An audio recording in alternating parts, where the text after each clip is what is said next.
The moment she screamed at me in front of 200 wedding guests that the old woman wasn't going to sit there, I felt my heart crack open like an egg hitting pavement. But when Father Martinez stopped the entire ceremony, pointed to that small brass plaque on the pew, and announced that the seat was reserved specifically for me, the silence that followed was so thick you could have carved it with a knife. Let me back up, because this story doesn't start at that wedding. It starts 3 years earlier, in my kitchen in Burlington, Vermont.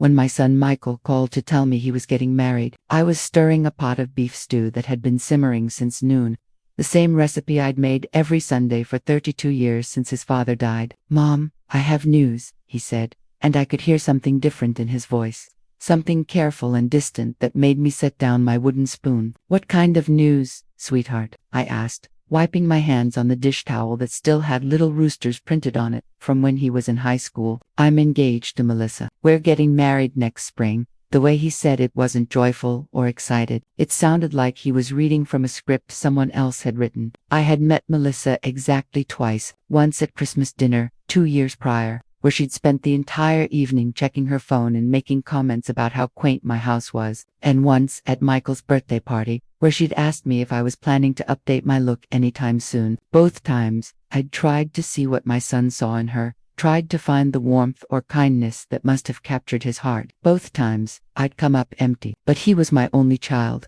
my miracle baby who'd arrived after 7 years of trying, and if he loved her, then I would learn to love her too. That's what mothers do. We adapt, we bend, we make room in our hearts even when the space feels impossibly small. "That's wonderful, Michael," I said, forcing brightness into my voice. "Have you set a date, and where will you have the ceremony?" There was a pause, long enough that I wondered if the connection had dropped. Then he said, "We're thinking early May, at St. Catherine's in Chicago. Melissa's family is there, and it's easier for everyone." Everyone except me, I thought, but I didn't say it. Chicago was 14 hours away by car, and my arthritis had gotten bad enough that long drives weren't just uncomfortable anymore. They were nearly impossible, but I would figure it out. Wild horses wouldn't keep me from my son's wedding. Over the following months, I called Michael every Sunday, just like I always had, but the conversations grew shorter, more stilted. When I asked about wedding plans, he'd give me one-word answers. When I offered to help with anything, he'd say Melissa had it handled. When I suggested flying out to meet her family or help with preparations,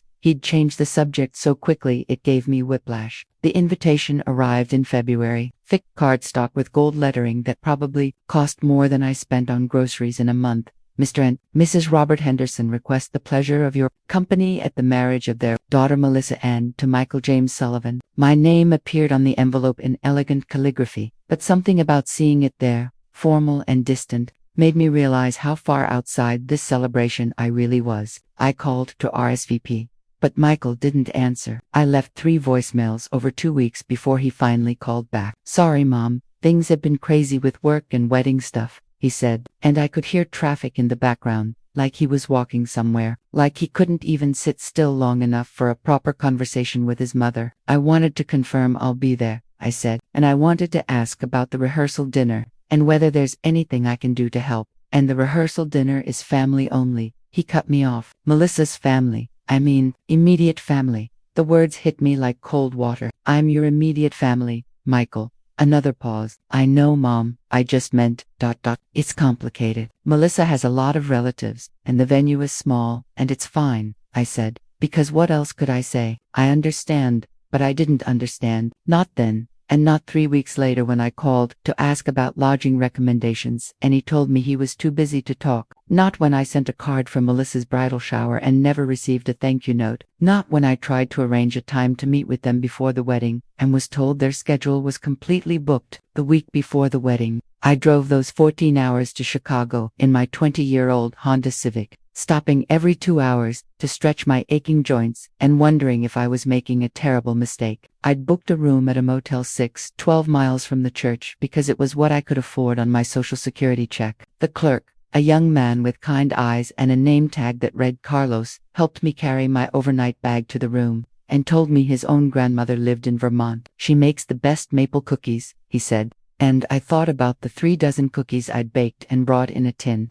hoping to contribute something to the celebration, hoping to feel useful. The morning of the wedding, I woke up before dawn, with butterflies doing aerial acrobatics in my stomach. I'd brought my best dress, navy blue, with small white flowers that I'd worn to exactly 2 events in the past 5 years: my neighbor's funeral and the church Christmas pageant. It still fit, mostly, though I'd had to safety pin the back where the zipper didn't quite close anymore. I arrived at St. Catherine's an hour early, clutching my small purse and the tin of cookies like talismans against the feeling that I didn't belong there. The church was beautiful in that solemn, intimidating way of old Catholic churches, with stained glass windows that cast jeweled light across the pews and an altar that seemed to stretch up toward heaven itself. A young woman in a black dress and clipboard was directing the arriving guests. She had the efficient, slightly harried look of a professional wedding coordinator, and when she saw me hovering near the entrance, she approached with a practiced smile. "Good morning. Are you here for the Henderson-Sullivan wedding?" "Yes," I said. "I'm Michael's mother." Something shifted in her expression, subtle but unmistakable. She glanced down at her clipboard, flipped through several pages, then looked back at me with a slightly confused frown. "I'm sorry. Could you spell your last name for me?" "Sullivan. S-U-L. Same as Michael." She found something on her list and made a small mark. "Perfect. You'll be in section C, which is the middle section on the left side. Any open seat in that area will be fine." I nodded and made my way toward the designated area. But as I approached the third pew from the front on the left side, I noticed something that made me pause. There was a small brass plaque attached to the end of the pew, but I couldn't quite make out what it said from where I stood. The church was filling up around me, a steady stream of well-dressed people, who all seemed to know exactly where they were going and who they were supposed to sit with. I recognized none of them, which shouldn't have surprised me but somehow did. These were the people who filled my son's life now, the colleagues and friends and extended family members who had shared holidays and birthdays and ordinary Tuesday evenings while I sat in my kitchen in Burlington, setting the table for one. I was about to slide into a pew in the back when I heard a voice that stopped me cold. "Excuse me, are you lost?" I turned to see a woman about my age, but where I was soft around the edges with gray hair I'd given up trying to tame. She was sharp and polished. Her silver hair was perfectly styled, her makeup flawless. Her dress, the kind of elegant black number that probably cost more than my monthly mortgage payment. I recognized her from the engagement photo Michael had shown me on his phone. Melissa's mother, Patricia Henderson. "I'm Michael's mother," I said, extending my hand. "Dorothy Sullivan." We spoke on the phone briefly about, oh, she looked at my outstretched hand for a moment before giving it the briefest possible shake. "Yes, Dorothy, I didn't realize you were coming." The words landed like a slap. "Didn't realize I was coming to my own son's wedding." "Of course I'm coming," I said, trying to keep my voice steady. "He's my only child." Patricia's smile was thin and sharp as a paper cut. "Well, naturally, it's just that with your situation, we weren't sure you'd be able to make the trip." My situation, as if being a 68-year-old widow living on Social Security was some kind of character flaw, some personal failing that made me unsuitable for public appearances. "I made it just fine," I said, and was proud that my voice didn't shake. "I'm sure you did." Now, the family sections are reserved for immediate family only, so you'll want to find a seat in the general guest area. I believe there are still some available spots toward the back. She gestured vaguely toward the rear of the church, and I felt heat rise in my cheeks. The back, with the coworkers and college friends and plus ones who barely knew the couple, not with the family. Not in a place of honor for the woman who had raised the groom by herself for 26 years, after his father died in that construction accident. I opened my mouth to protest, to remind her that I was immediate family, the most immediate family Michael had, but before I could speak, I heard my name being called. "Dorothy." I heard my name being called. "Dorothy." I turned to see Father Martinez approaching, his black cassock rustling as he walked quickly toward me. I had met him exactly once, at Michael's confirmation 15 years earlier.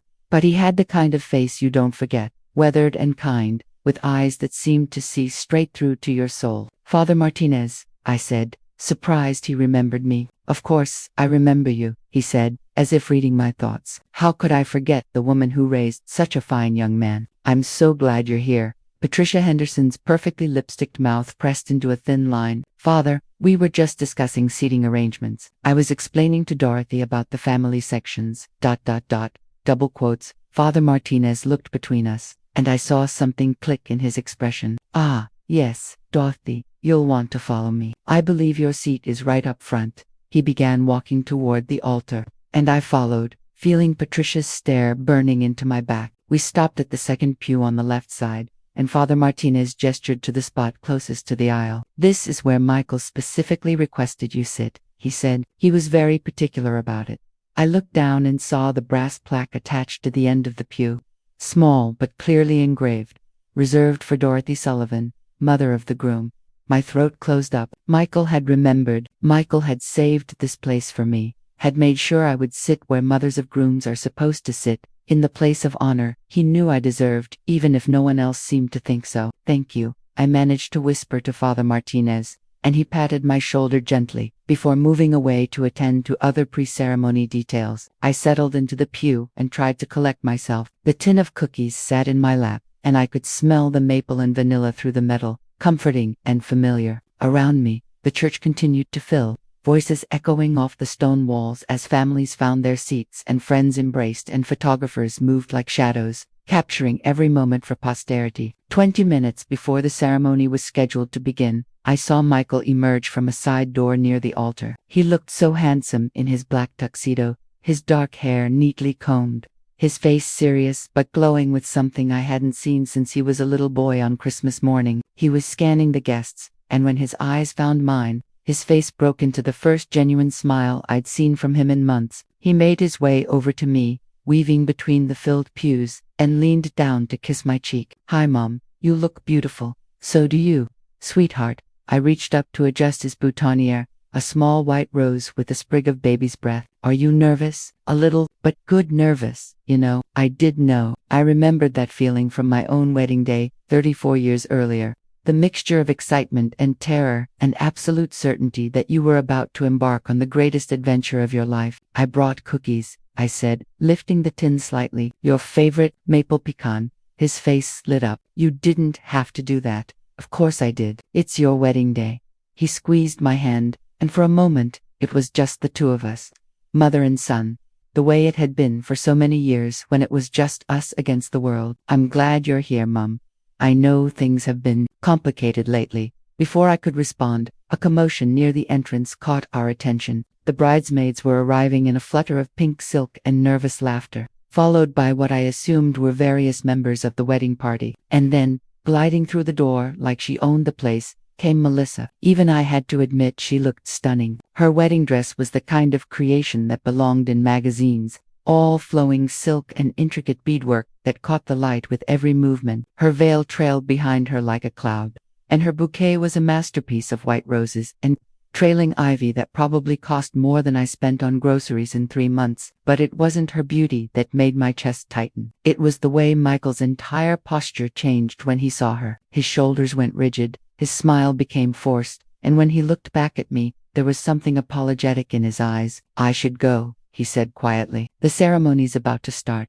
He kissed my cheek again and hurried back toward the altar, leaving me alone in my reserved pew with my tin of homemade cookies and a growing sense that something was very wrong. The processional music began, and I stood with the rest of the congregation as the wedding party made their way down the aisle. Each bridesmaid was perfectly groomed, perfectly poised, their smiles bright and fixed as they moved in time with the organ. The maid of honor, a striking brunette who I later learned was Melissa's sister Jessica, caught my eye and gave me a look that was somewhere between curious and dismissive. Then came Melissa herself, radiant on her father's arm, moving with the kind of confidence that comes from knowing you're the center of attention and loving every second of it. She didn't look at me as she passed my pew, didn't acknowledge my presence in any way, but I caught the slight widening of her eyes when she noticed where I was sitting. The ceremony began, and Father Martinez spoke beautifully about love and commitment and the sacred bond of marriage. Michael and Melissa exchanged vows they'd written themselves,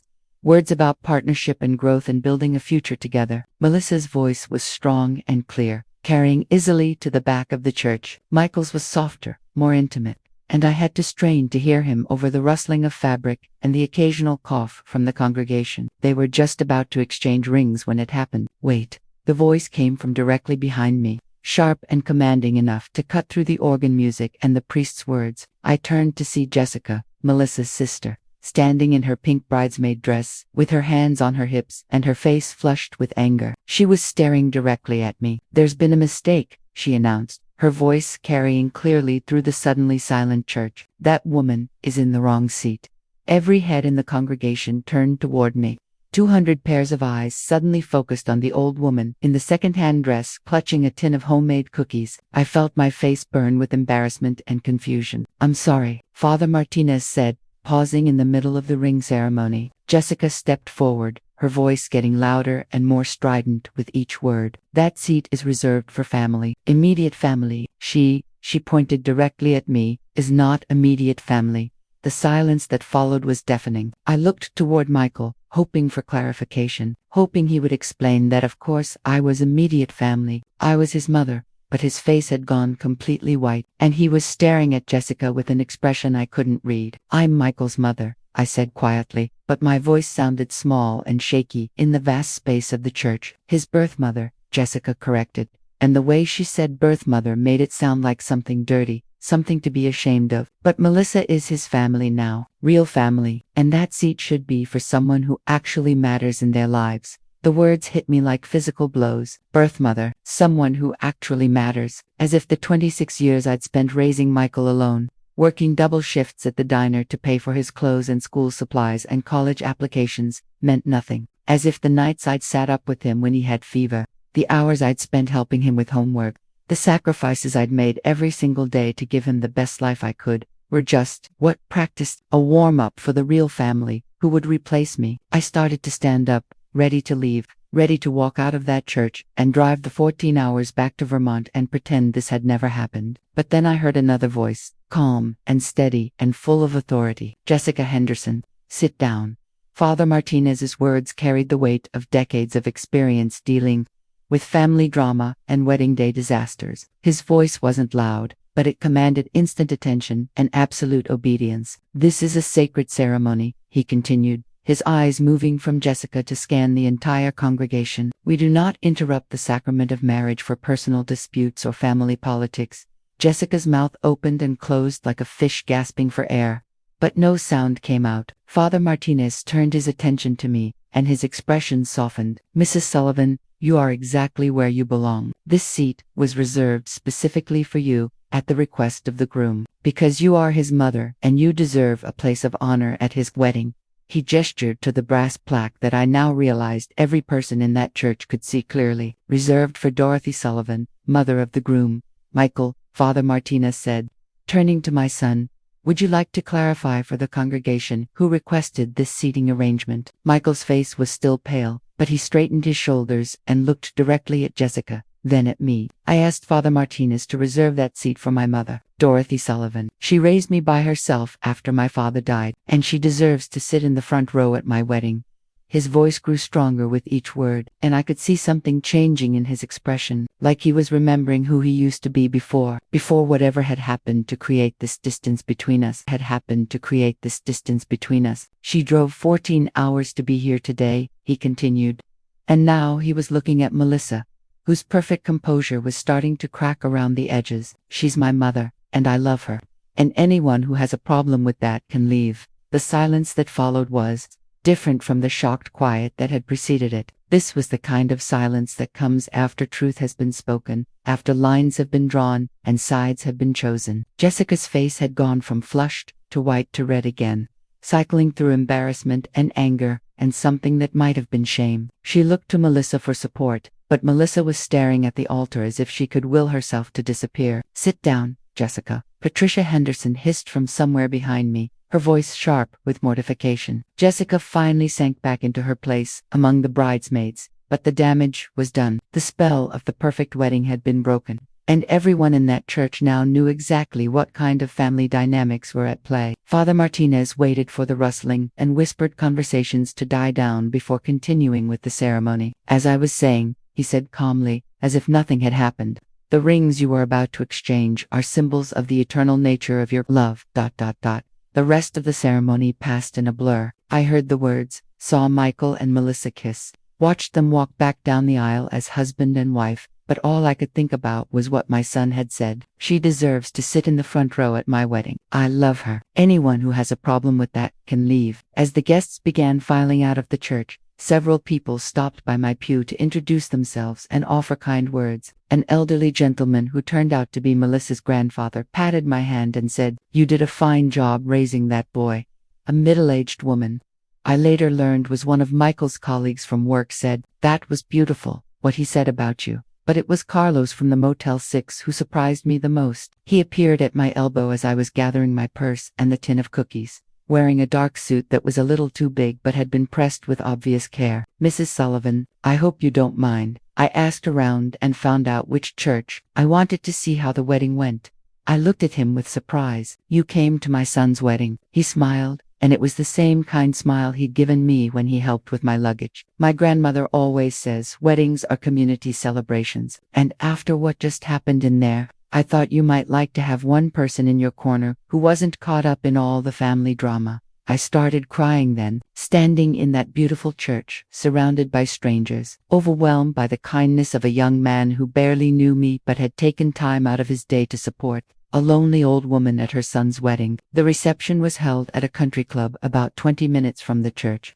The kind of place with manicured golf courses and crystal chandeliers and waiters in white gloves. I had debated whether to attend at all after the incident in the church, but Michael had specifically sought me out as we left St. Catherine's and asked me to come. "Please, Mom, I know today got complicated, but I want you there." So I went, following the convoy of expensive cars in my beat-up Honda, trying not to feel intimidated by the opulence of the venue. The reception hall was decorated with more flowers than I had ever seen in one place. Elaborate centerpieces that towered over the round tables like botanical sculptures. I found my name at the family table, right next to Michael's place setting. On my other side was Father Martinez, which I suspected was not an accident. Across from me sat Patricia Henderson and her husband Robert, a distinguished man with silver hair and the kind of bearing that suggested he was used to being the most important person in any room. The meal was elaborate, course after course of food I couldn't pronounce, served by waiters who appeared and disappeared like ghosts. I ate what I could and tried to make conversation with the other guests at our table.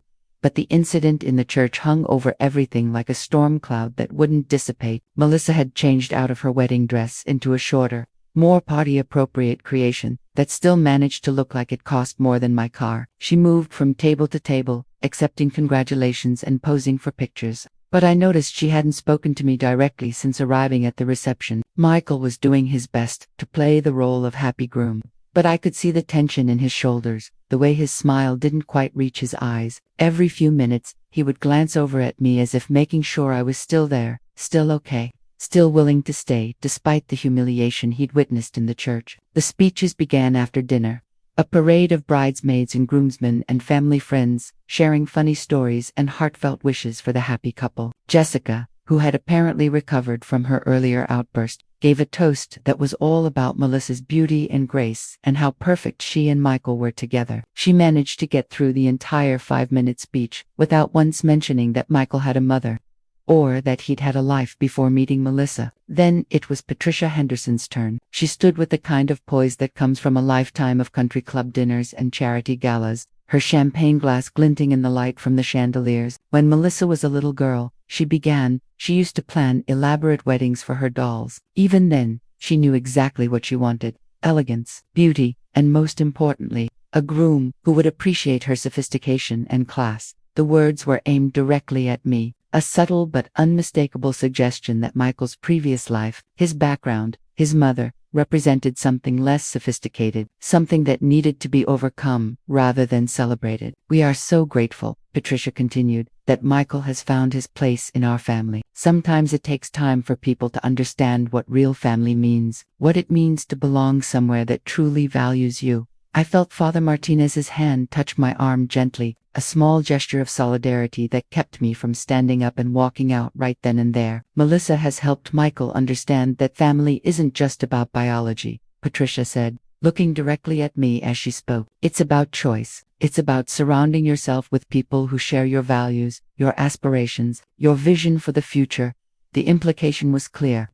I was the biological accident that had been replaced by the chosen family. the real family that actually mattered. I was the past that needed to be left behind so Michael could move forward into his bright, sophisticated future. When she finished speaking, there was polite applause, but I noticed that several people at nearby tables looked uncomfortable, like they recognized the subtext of what they'd just heard. Then Michael stood up. He hadn't been scheduled to give a speech. The program I'd been given listed toasts from the maid of honor, the best man, and both sets of parents, but not from the groom himself. But he stood up anyway, his champagne glass in his hand, and waited for the room to quiet down. "I wasn't planning to speak tonight," he said, his voice carrying easily through the reception hall. "But after listening to some of the toasts, I realized there were some things I needed to say." He turned to look at me, and I saw my little boy in his face, the child who used to climb into my bed during thunderstorms and tell me about his dreams for the future. 34 years ago, my mother married my father in a simple ceremony at a small church in Burlington, Vermont. They didn't have a lot of money, but they had love and hope and dreams for the future. When I was 2 years old, my father was killed in a construction accident, and my mother could have given up. She could have decided that being a single parent was too hard, that she wasn't equipped to raise a child alone. The room had gone completely silent. I could hear the clink of ice in water glasses, the distant sound of traffic from the road outside. Instead, she worked double shifts at a diner to keep food on our table. She helped me with homework even when she was so tired she could barely keep her eyes open. She drove me to every Little League game, every school play, every college interview. In a car that broke down so often, she kept jumper cables in the back seat and knew every mechanic in 3 counties. I was crying now, trying to be quiet about it, but the tears were coming too fast to stop. She taught me how to change a tire, how to balance a checkbook, how to treat people with kindness even when they don't treat you the same way. She showed me what real strength looks like, what unconditional love means, what it means to sacrifice everything for someone else's happiness. Michael's voice cracked slightly, and he paused to collect himself. When I was 18 and got into college, she took out a second mortgage on our house to help pay my tuition. When I graduated and got my first job, she cried harder at my college graduation than she did at my father's funeral, because she was so proud of what we had accomplished together. He looked around the room, making eye contact with the guests who had listened to Patricia's speech about chosen family and real values. "I want everyone here to understand something. I am who I am today because of Dorothy Sullivan. I am today because of Dorothy Sullivan. Every good thing about me, every success I've had, every moment of happiness in my life, exists because she loved me enough to give up everything else for my sake." He turned back to me, and his voice grew stronger. "Mom, I know things have been difficult lately. I know I haven't been the son you deserved. And I know I let other people make you feel like you weren't welcome in my life, but you are welcome here. You will always be welcome wherever I am, because you are my mother, and I am proud to be your son." He raised his champagne glass to Dorothy Sullivan, the strongest woman I know, and the best mother a son could ask for.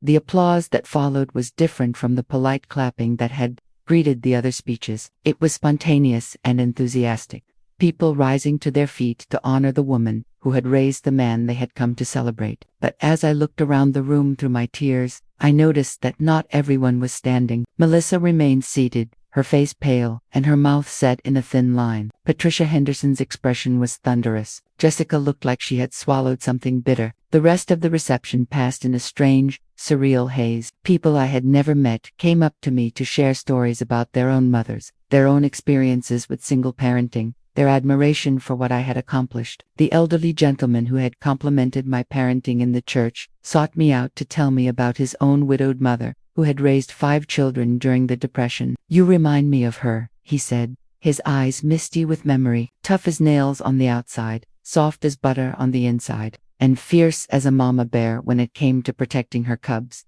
But the person who surprised me most was Robert Henderson, Patricia's husband. He approached me near the end of the evening, as I was preparing to leave, his distinguished bearing somewhat softened by champagne and the weight of the day's revelations. "Mrs. Sullivan," he said quietly, glancing around to make sure we weren't overheard, "I owe you an apology."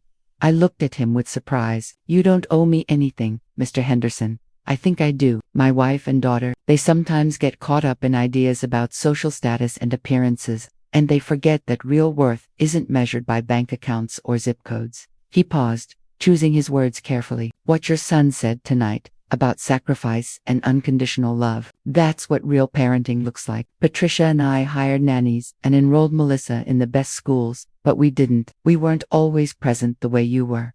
He reached into his jacket pocket and pulled out a business card. I run a small scholarship foundation for students from single-parent families. Would you be interested in helping us review applications? We could use someone who understands what it really takes to raise a child alone.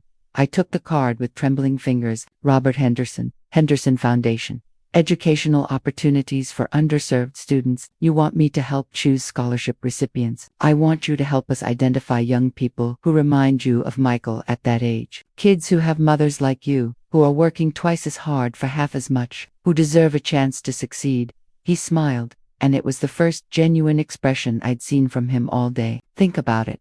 As the reception wound down and guests began to leave, Michael found me in the lobby where I was waiting for the valet to bring around my car. Mom, don't go yet. Can we talk? Just for a few minutes. We found a quiet corner away from the departing guests, and for the first time all day, it was just the two of us. I'm sorry, he said simply, for everything, for the way Melissa's family treated you, for the way I let them treat you, for the distance that's grown between us. I reached out and took his hand, the same hand I'd held when he was learning to walk, when he was scared of the dark, when he'd come home from school with a broken heart or a skinned knee. You don't have to apologize for getting married, sweetheart. You don't have to apologize for building a new life, but I do have to apologize for making you feel like there wasn't room in that new life for the person who made it all possible. He squeezed my fingers. I love Melissa, Mom, but I love you too, and I should never have let anyone make you feel like those two things were mutually exclusive.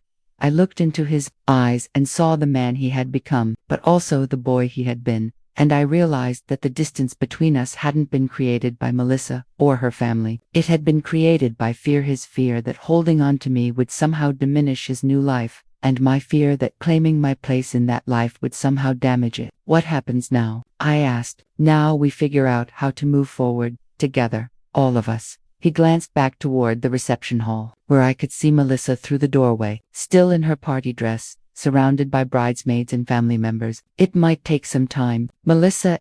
She's not used to sharing, but she'll learn, or she'll have to live with the consequences. The valet arrived with my car, and Michael walked me outside. The night was clear and cool, with stars visible despite the city lights. And I could smell honeysuckle from somewhere nearby. Drive safely, Mom. Call me when you get home. I will. And Mom, thank you for coming today. Thank you for not giving up on me, even when I gave you every reason to. I kissed his cheek and got into my car, and as I drove away from the country club, I caught sight of him in my rearview mirror, still standing under the lights of the entrance, watching me go. The drive back to Vermont took me 15 hours instead of 14 because I stopped for the night at a small motel in Pennsylvania, too emotionally exhausted to trust myself behind the wheel in the dark. I called Michael from the motel room to let him know I was safe, and we talked for almost an hour, the longest conversation we'd had in months. He told me about his job, about the house he and Melissa had bought, about their plans for a honeymoon in Italy. I told him about my garden, about the book club I'd joined at the library, about Mrs. Peterson next door who had been bringing me soup every time she made a big batch. It felt like rebuilding something that had been damaged but not destroyed. Like tending a plant that had been neglected but still had strong roots. When I finally made it home to Burlington, there was a package waiting on my front porch. Inside was a professional photograph from the wedding, an 8x10 print in a beautiful silver frame. It showed Michael and me in the church, the moment right after Father Martinez had explained about the reserved seat. I was looking up at my son with tears in my eyes, and he was looking down at me with an expression of pure love and pride. On the back of the frame, in Michael's handwriting, was a note, to the woman who taught me what real family means. With all my love, Michael. 6 months later, I received my first batch of scholarship applications to review for the Henderson Foundation. 23 students from single-parent families, each with their own story of struggle and determination and dreams for the future. I spent 3 weeks reading their essays, looking at their grades, considering their financial situations, and trying to imagine which ones reminded me most of Michael at 18. One application stood out.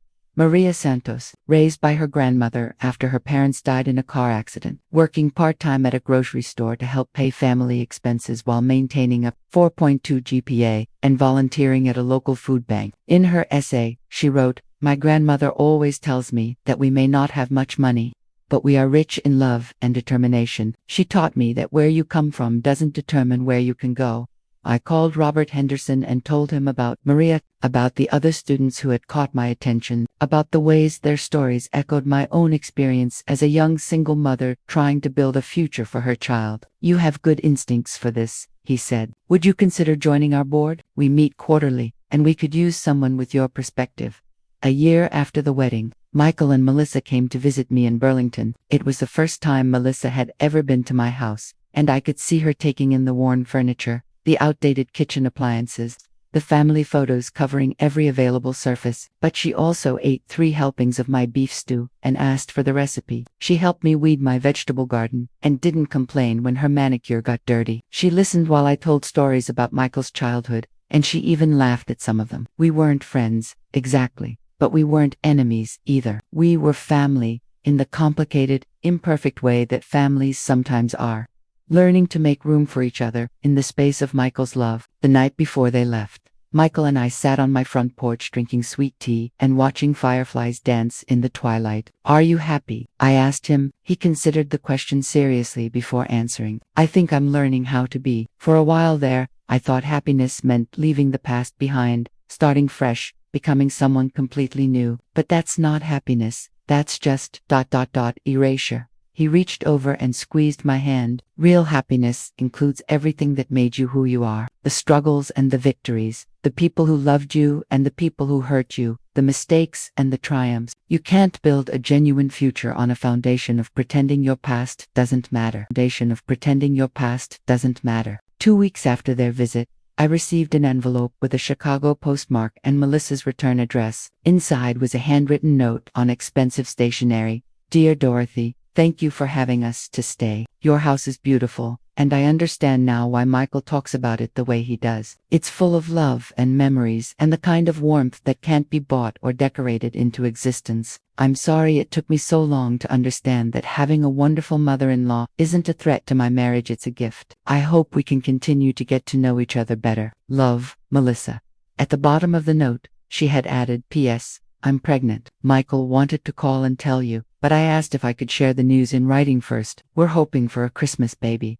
I sat in my kitchen reading that note 3 times before the full impact hit me. I was going to be a grandmother. My son was having a child, and his wife, my daughter-in-law, had chosen to share that news with me personally, to include me in their joy from the very beginning. The baby, a little girl they named Sarah Dorothy Sullivan Henderson, was born on December 23rd, and I drove to Chicago through a snowstorm to meet her. She had Michael's dark hair and Melissa's delicate features, and when she wrapped her tiny fingers around mine for the first time, I understood what people meant when they talked about love at first sight. She's perfect, I whispered, and Melissa smiled at me from her hospital bed. She's lucky, Melissa said. She's going to have the kind of grandmother who drives through blizzards and makes maple cookies and knows how to love someone unconditionally. Standing in that hospital room, holding my granddaughter while snow fell outside the windows, I thought about the day of Michael's wedding, about the moment when Jessica had stood up and declared that I didn't belong in the family section. She was wrong, of course, not because of biology or legal documents or brass plaques on church pews,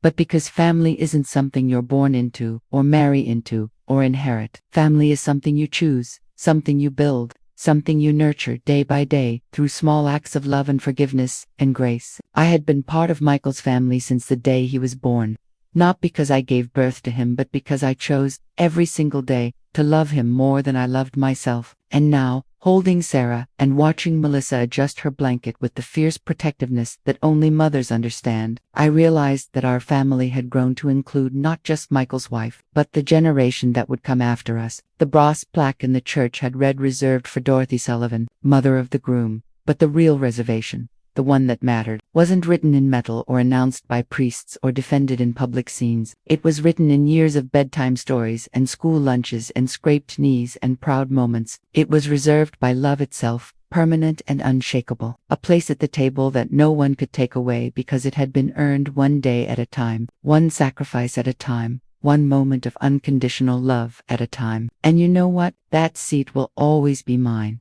no matter who tries to tell me I don't belong there. So let me ask you something. If someone stood up at your child's wedding and announced that you didn't matter, that you weren't real family, what would you do? Would you shrink away and accept their definition of your worth? Or would you stand up and claim the place you've earned through years of love and sacrifice? Think about the people in your life who have shaped you, who have loved you unconditionally, who have made sacrifices you may never fully understand. Are you honoring that love? Are you protecting those relationships? Are you making sure the people who matter most know how much they matter? Family isn't always blood, but blood family isn't disposable either. The relationships that form us, that sustain us, that teach us how to love, those are precious and rare, and they deserve to be fought for. If this story resonated with you, if it reminded you of someone you need to call, or someone you need to forgive, or someone you need to stand up for, please share it. Save it so you can remember what real love looks like when the world tries to tell you that newer is better, that success means leaving your past behind, that only certain kinds of families count. And tell me in the comments, what would you have done in that church? I'm Dorothy from Vermont, and I want to hear your stories too. But let me tell you about what happened next. Because this story doesn't end with the baby being born. Life kept happening, the way it always does. And the real test of whether we had truly become a family came in the months and years that followed. When Sarah was 6 months old, Melissa called me at 2 in the morning, sobbing so hard I could barely understand her words. Dorothy, I'm sorry to wake you, but I didn't know who else to call. Michael's at a conference in Denver, and Sarah has been crying for 3 hours straight. She has a fever, and I took her to the emergency room. But they said it's just a viral infection and sent us home with instructions to give her baby Tylenol and wait it out. I could hear Sarah wailing in the background, that particular cry that babies make when they're truly miserable, and my heart clenched with recognition. I'd been through this same scenario with Michael more times than I could count. Melissa, honey, take a deep breath. You're doing everything right. Sometimes babies just get sick, and there's nothing we can do but love them through it. But what if I'm missing something? What if it's not just a virus? What's her temperature right now? 100.2. That's not dangerous. Has she been eating at all? She took about half a bottle an hour ago. Good. That means she's not dehydrated. Listen to me, Melissa. You know your daughter better than any doctor. If your instincts are telling you something is seriously wrong, trust them. But if this feels like a sick baby who just needs comfort and time, then that's probably what it is. There was a pause, and Sarah's crying seemed to quiet slightly in the background. How did you do this alone? Melissa whispered. When Michael was sick, how did you handle it without having someone to call? Someone to reassure you that you weren't failing as a mother? The question hit me like a physical blow. Not because it was cruel, but because it was so honest, so vulnerable, so full of the terror that every new mother faces in those dark, lonely hours when your child is suffering and you feel helpless to fix it. I was terrified every single time. I said quietly. I called the pediatrician's after-hours line. So often they probably had my number memorized. I sat up all night holding Michael, taking his temperature every 30 minutes, convinced that if I fell asleep something terrible would happen. I cried in the bathroom so he wouldn't hear me and know how scared I was. But you got through it.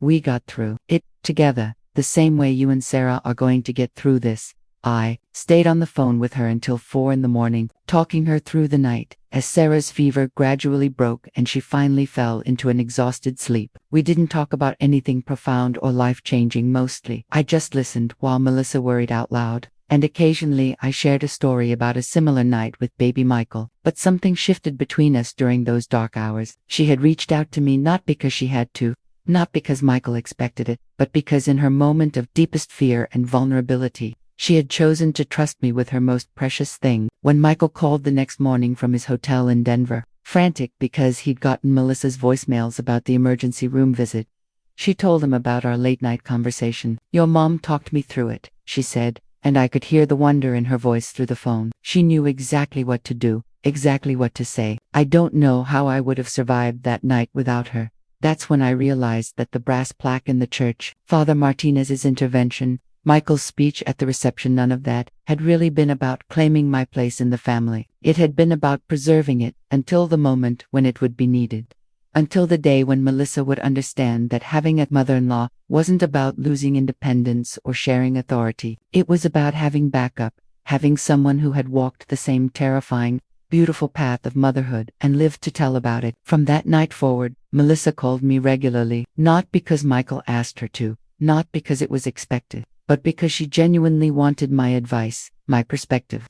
my reassurance that she was doing okay at the hardest job in the world. When Sarah started walking and kept climbing out of her crib, Melissa called to ask how I had handled Michael's escapist phase. When Sarah went through a period where she would only eat peanut butter sandwiches and refused all other food, Melissa called to find out if that was normal or if she should be worried about nutrition. When Sarah had nightmares and wanted to sleep in her parents' bed every night for 2 weeks, Melissa called to ask how to balance comfort with boundaries. Each conversation was like adding another thread to the fabric of our relationship, weaving us together not through obligation or politeness, but through the shared experience of loving the same little person with a fierce, protective intensity that takes your breath away. Protective intensity that takes your breath away. The Henderson Foundation Scholarship Program grew rapidly over the next few years, and I found myself traveling to Chicago once a month for board meetings, staying in the guest room of Michael and Melissa's house instead of a motel. Their home was beautiful. All hardwood floors and granite countertops and windows that looked out over a perfectly manicured backyard. But it was the small touches that made it feel like home. Sarah's artwork stuck to the refrigerator with magnetic letters, a basket of toys in the living room, the smell of whatever Melissa was cooking for dinner wafting through the rooms. During one of these visits, when Sarah was almost 3 years old, she climbed into my lap while I was reading in their living room and said, "Grandma Dorothy, tell me about when Daddy was little." So I told her about the time Michael tried to give our cat a bath and ended up soaked from head to toe, while the cat remained completely dry. I told her about the Christmas morning when he was 4 and he was more excited about the cardboard box his present came in than the actual toy. I told her about the day he brought home a tadpole in a mason jar and insisted we keep it as a pet until it turned into a frog. "Was Daddy silly when he was little?" Sarah asked, giggling. "Very silly, but also very smart, and very kind, and very brave, like me." "Exactly like you." Melissa was standing in the doorway, listening. And when Sarah got distracted by something on television and wandered away, she came and sat beside me on the couch. "Thank you," she said quietly. "For what?" "For giving her those stories. For giving her a sense of where she comes from, who her father was before I knew him." "I can't give her that, but you can." It was a simple statement, but it revealed something profound about how our relationship had evolved. Melissa no longer saw my connection to Michael as a threat to her marriage or a competition for his loyalty. She understood now that the stories I could tell, the history I carried, the love I had poured into raising her husband, all of that was a gift to their family, not a burden. When Sarah turned 4, they threw her a birthday party in their backyard, complete with a bounce house and a petting zoo, and enough cake to feed a small army. The guest list included Sarah's preschool friends and their parents, Michael's colleagues, some of Melissa's book club friends, and me. But the moment that took my breath away came when Sarah was opening presents and found the small wrapped box I had brought her. Inside was a simple gold locket, nothing expensive or fancy, but engraved with her initials and containing a tiny photograph of the two of us from Christmas morning. "It's beautiful, Grandma Dorothy," she exclaimed, throwing her arms around my neck. "Will you help me put it on?" As I fastened the delicate chain around her little neck, I caught sight of Patricia Henderson watching us from across the patio. Her expression was unreadable, but when our eyes met, she raised her wine glass in a small salute that felt like acknowledgement, maybe even respect. Later, as the party was winding down and parents were collecting their children and leftover cake, Patricia approached me. "Dorothy, might I have a word?" We walked to a quiet corner of the garden, away from the lingering guests and the chaos of cleanup. "I owe you an apology," she said without preamble. "Several apologies, actually, but I'm not sure I have enough years left to cover everything I got wrong about you and your place in this family." I looked at her with surprise. Patricia Henderson apologizing was not something I had ever imagined witnessing. "You don't need to." "Yes, I do." She set down her wineglass on a nearby table and clasped her hands in front of her, like a schoolgirl reciting a difficult lesson. "I spent so much time worrying about Michael being good enough for Melissa, that I never considered whether Melissa was good enough for Michael. And part of being good enough for him meant understanding and respecting the woman who raised him." She paused, watching Sarah chase bubbles across the lawn with single-minded determination. "Watching Melissa become a mother, seeing how she relies on your wisdom and experience, I realize now that what I saw as competition was actually completion. You don't take anything away from their marriage, you add to it." The admission couldn't have been easy for a woman who had built her identity around being the perfect hostess, the ideal mother-in-law, the center of her family's social universe. "We all make mistakes when we're trying to protect the people we love," I said gently. She smiled, and it transformed her face completely. "You're very gracious. More gracious than I deserve. We're family now." Grace is part of the job description. 2 months later, Patricia called to invite me to join her and Melissa for a weekend spa retreat in the Wisconsin Dells. The three of us, she said, no husbands, no children, just the women of the family, taking time to relax and get to know each other better. I almost said no. The idea of spending an entire weekend with Patricia Henderson in an environment designed for relaxation and bonding seemed like a recipe for disaster. But Melissa called an hour later to personally extend the invitation. And there was something in her voice, excitement, maybe, or hope, that made me reconsider. "I think it would be good for all of us," she said. "Sarah loves spending weekends with Michael, and you and Patricia have more in common than you might think, such as, you both love people fiercely and express it in ways that sometimes get misunderstood. You both worry constantly about whether you're doing enough for the people you care about, and you both make incredible chocolate chip cookies." The weekend turned out to be one of the most unexpectedly enjoyable experiences I'd had in years. Patricia, removed from the pressure of hosting and entertaining, revealed herself to be funny and self-deprecating, and surprisingly honest about her own insecurities as a mother and grandmother. "I spent so much energy making sure Melissa had every advantage," she confessed, as we soaked in the resort's hot tub on Saturday evening. "The best schools, the right friends, the proper social connections, but I never taught her how to change a tire or balance a checkbook or comfort a crying baby at 2 a.m. "Those things can be learned," Melissa said from across the tub. "Dorothy's been teaching me." "The point is," Patricia continued, "you gave Michael practical skills and emotional resilience. I gave Melissa material advantages and social polish. But when real life happens, when babies get sick or cars break down or marriages go through rough patches, your gifts matter more than mine."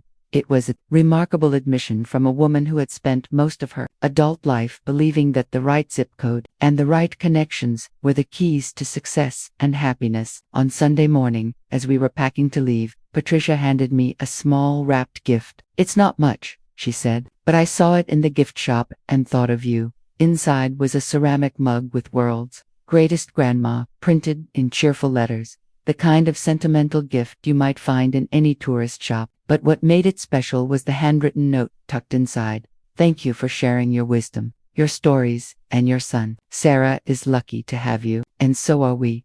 The drive home from Wisconsin gave me time to reflect on how dramatically my life had changed in the 5 years since that wedding day when Jessica Henderson had stood up and announced that I didn't belong in the family section. The woman who had driven 14 hours to Chicago in a beat-up Honda, clutching a tin of homemade cookies and hoping to feel useful, had somehow become the matriarch of a family that spanned 2 states and included people she couldn't have imagined knowing. But the real test of how far we'd all come arrived the following spring.